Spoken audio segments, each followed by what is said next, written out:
सरस्वती जी और उनकी बहू रश्मि के बीच एक दिन बहस छिड़ जाती है।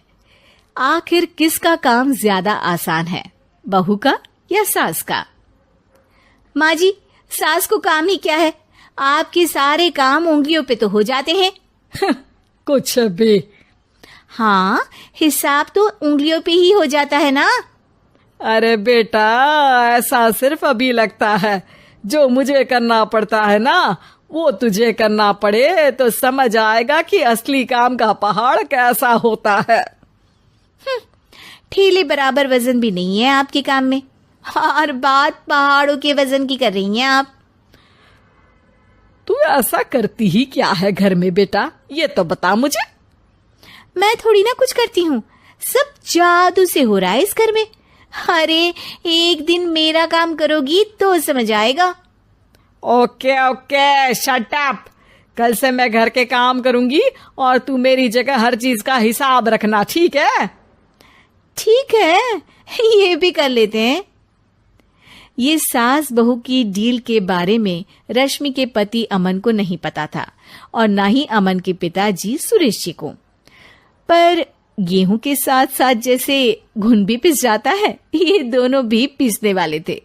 सुबह अमन उठकर रेडी होता है ऑफिस जाने के लिए, तो पता है उसके कपड़े नहीं निकले हुए हैं। अरे रश्मि, तुमने मेरे कपड़े नहीं निकाले?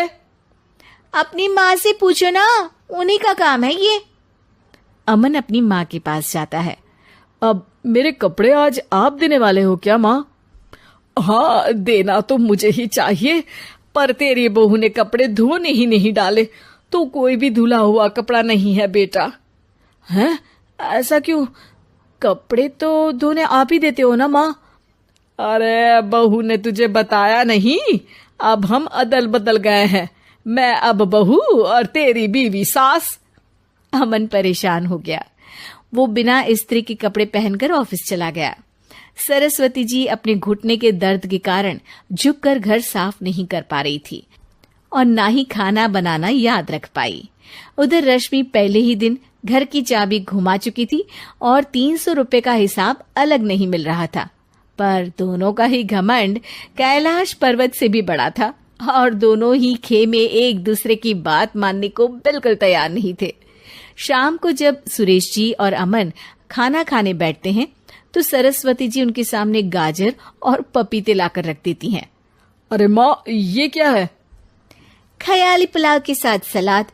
माँ जी खाना बनाना भूल गई लगता है।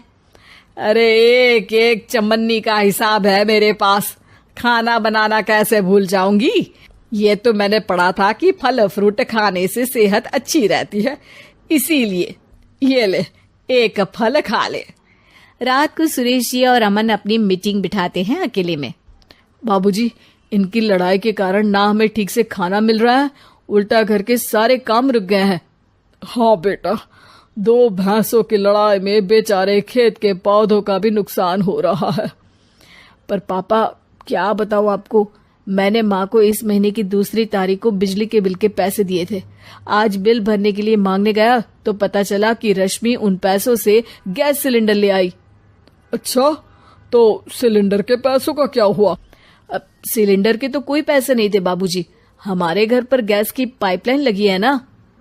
बेटा, इन दोनों का कुछ करना पड़ेगा, नहीं तो अपने घमंड के चक्कर में पूरा घर बर्बाद कर डालेंगी ये दोनों।